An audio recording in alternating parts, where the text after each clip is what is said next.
Hi, I'm Sonia Jante. And I'm Kimberly Lane. I'm Tom Henschel. Together, we're Unlocking Leadership.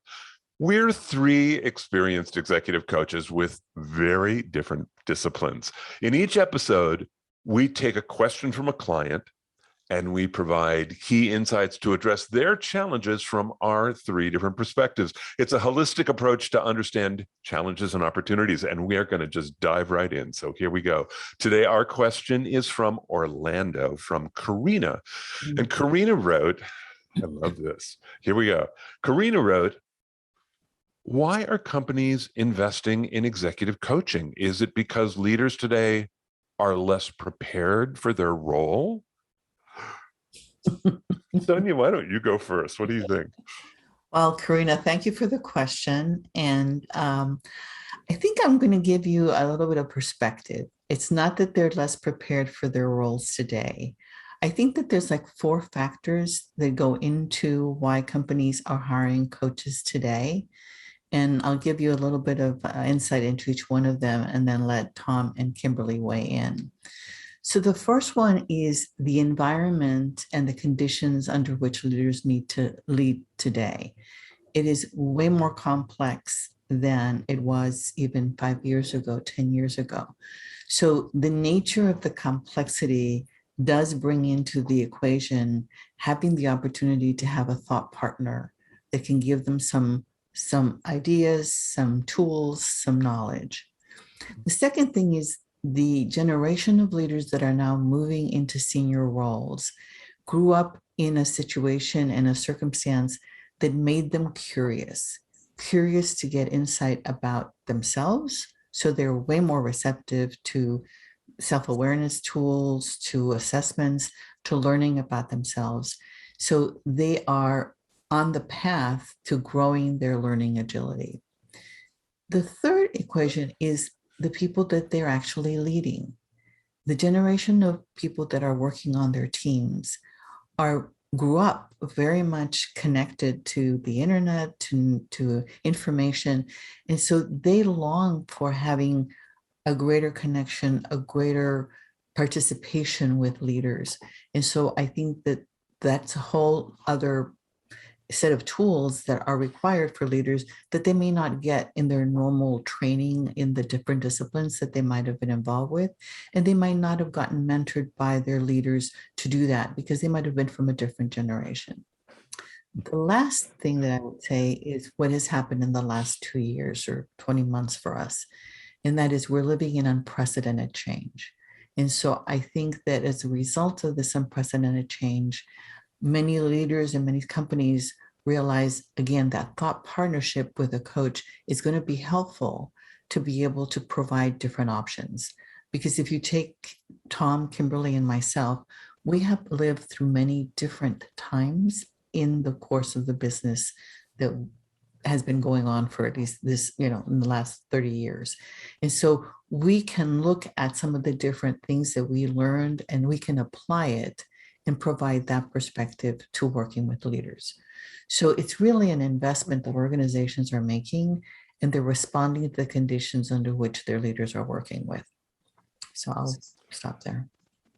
All righty. I'll take I think that's a great question. And thank you for reaching out and inquiring about why executive coaching might be more prevalent in organizations today. I concur with what a lot of Sonia said. I think the environment is obviously requiring an outside resource just because of, we've talked about in the past, the VUCA, the volatility that we're under, the uncertainty, the complexity and ambiguity. And I think sometimes having an objective outside partner that's not tied to internal politics and internal agendas can help individuals wrestle and then also meet the challenges of that VUCA environment, because it's very daunting, I think, especially if somebody's in a new leadership position. So having an objective resource like an outside coach is great. It's also can be extremely, number two, lonely at the top. And sometimes it's not a safe environment, or even if it's a safe environment as a leader, leaders are wanting to have another resource to be able to share their insecurities, their blocks, their challenges of the day. and a coach can provide that. And then third, Sonia mentioned this too, it's someone to kind of keep you accountable. If you think of, the Serena Williams of the world, the Roger Federers of the world, many of your top athletes have coaches, and it's because sometimes that coach can help see their blind spots, but also keep them on track to, say, meeting a goal and improving their performance. And I think coaches provide that valuable, accountable partner. Additionally, too, the workplace is moving away from a past hierarchical leadership type of power. And Sonia brought attention to this too, and that the young leaders that are coming in today are wanting to be more hands-on, or wanting to be more connected to their teams and their employees and understanding themselves. And if you look at studies out there, they're showing that there's a huge gap in that empathy and emotional intelligence that's required to be that kind of coach as a leader, and to have some of those, quote, soft skills. And sometimes having an executive coach from the outside can help personally build those empathy and soft skills for the young leaders of today, as they're trying to be better leaders and more in tune with their employees. So I'll pass this on to Tom. What are your thoughts? Oh my gosh, listening to both of you is amazing, because I totally understand what both of you are saying, and I wouldn't disagree with any of it. And my experience is even more different. It's just different, not more different. It's just, so it's great to hear you talk about accountability, because that raises a big question about really what is the coach's job. And I love that conversation. Oh my God, don't get me started. So one of the things that I want to share with Karina and Sonia, this may sound familiar to you, I don't know, but I started coaching in a period of time when if you were getting a coach, you were probably getting fired. Coach was a punishment. It was a fix-it coaching. Right. It was punishment. So look, I had clients who said to me, I'm not kidding, clients who said to me, don't come to my office, I'll meet you at Starbucks. Because they didn't want anybody in their building to know they were getting coached, because it was bad news.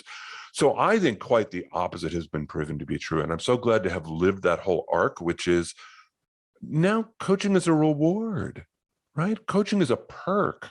Coaching is a benefit. People look up the chain and go, well, I'm not high enough yet to get a coach. Mm-hmm. Right. No, because, and this is what I want Karina to know, and I want everybody to know, is coaches are this investment in your high performers, right?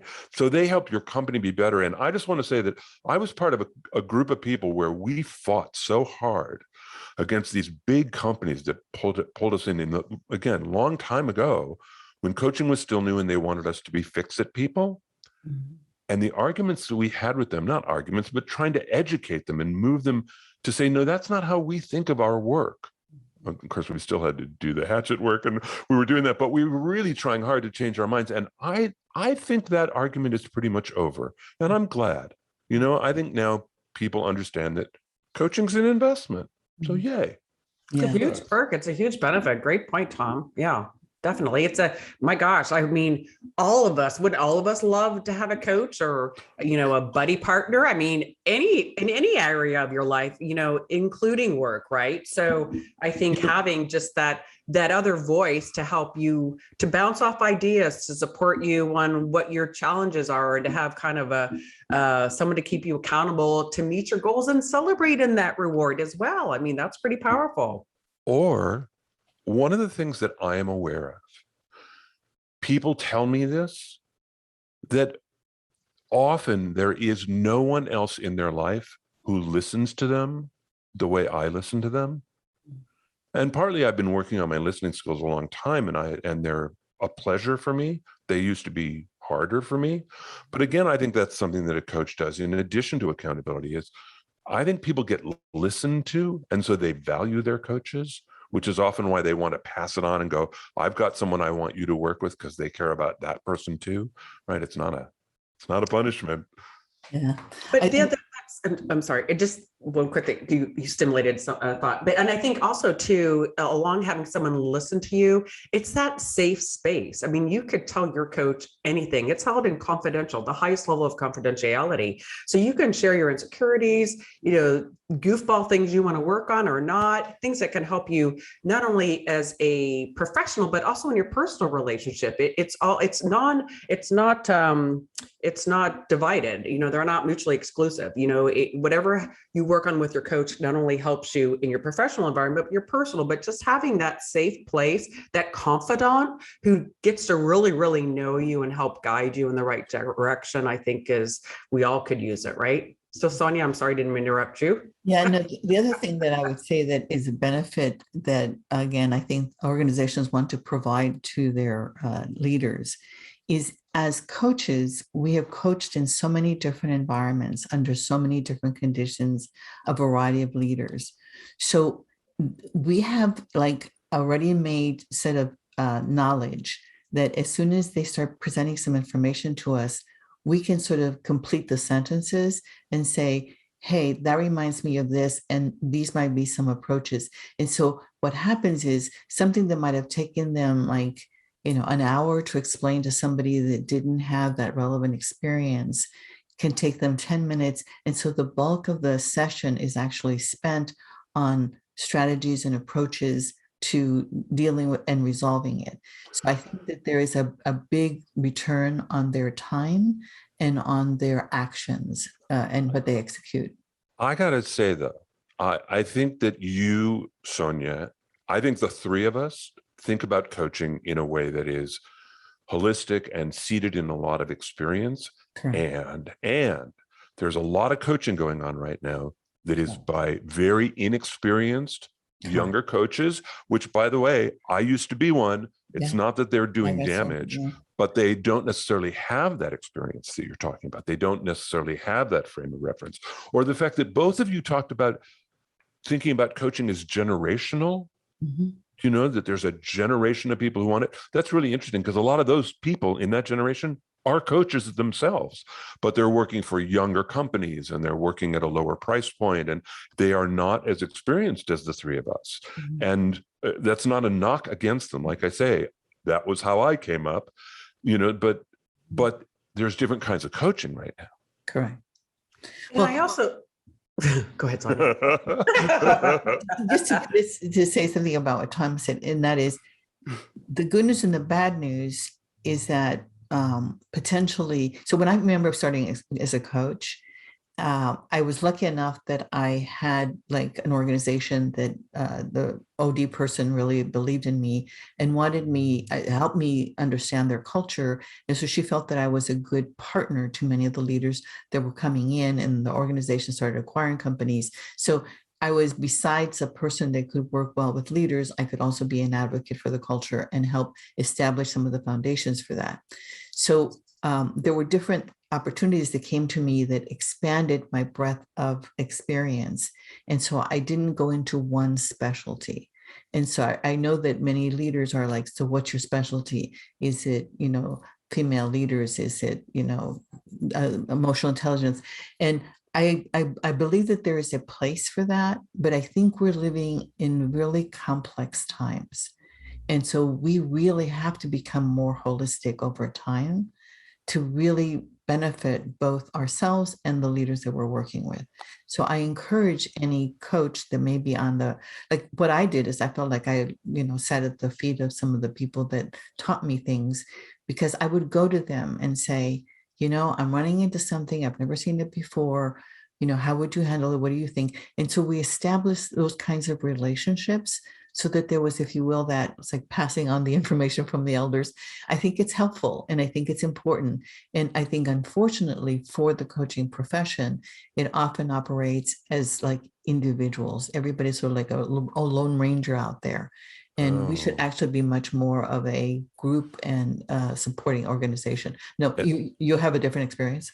Oh, for sure. I'm part of the International Coach Federation Los Angeles chapter, and I've built this astonishing network of coaches. I mean, recently there was a kind of emergency, and I knew right who to call because of International Coach Federation. Perfect. So I feel like I'm in a very supportive community, a learning community, and I feel grateful for that.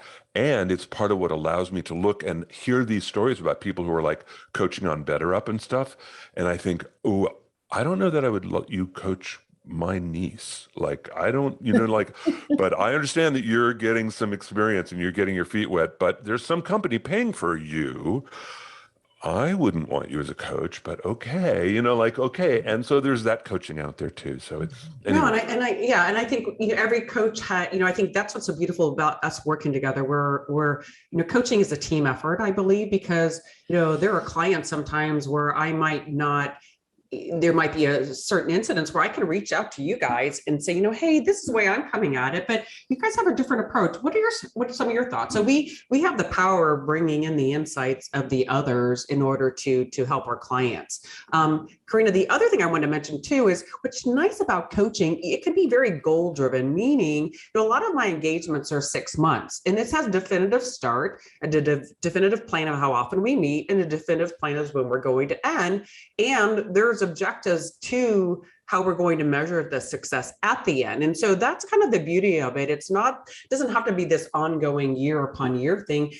You can have a coach for a particular reason. Maybe there's a doctor that sold her practice and now she's a CEO of a hospital and really needs to be able to transition into that role. And so 6 months is the typical engagement period to get her up to speed and comfortable and learning the new skills she needs as a leader of a hospital versus leading her practice, right? So, it could be a very specific goal, and that's really the beauty of coaching. And, if you're really interested in wanting the benefit, it sounds like you're astute enough that maybe you could contact your HR department and ask them if they would.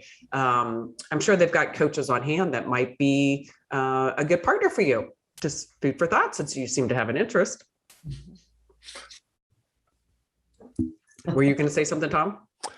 Oh, no, I'm loving this. I mean, look, I could talk about coaching and the value of coaching and how coaching happens all day long.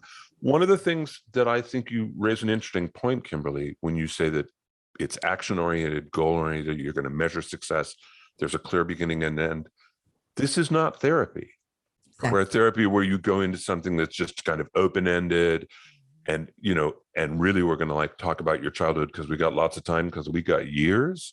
It's like, no, actually, no. I mean, 6 months sounds like a long time, but it's not.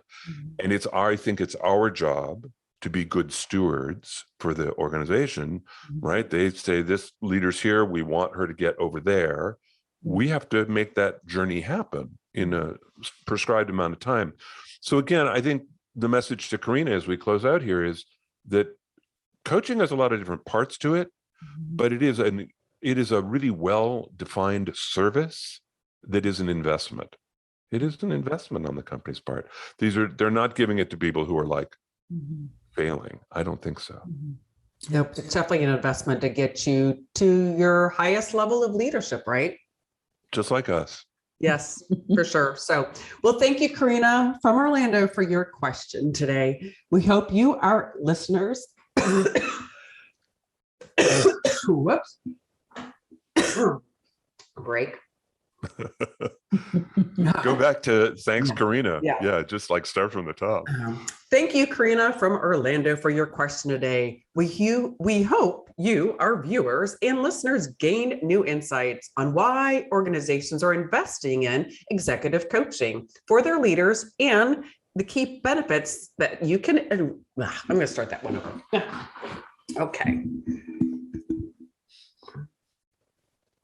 Thank you, Karina from Orlando, for your question today. We hope you, our viewers and listeners, gained new insights on why organizations are investing in executive coaching for their leaders and the key benefits of having an external objective resource.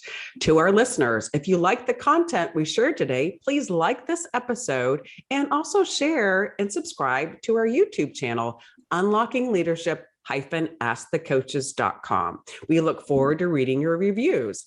You can also find Unlocking Leadership Ask the Coaches on Apple Podcasts or your favorite podcast platform. If you have a leadership question or would like to reach out to one of our coaches, please email us at info@unlockingleadership-askthecoaches.com. We would love to hear from you. Thanks for joining us today. Tune in next time for the keys to unlocking your best leadership.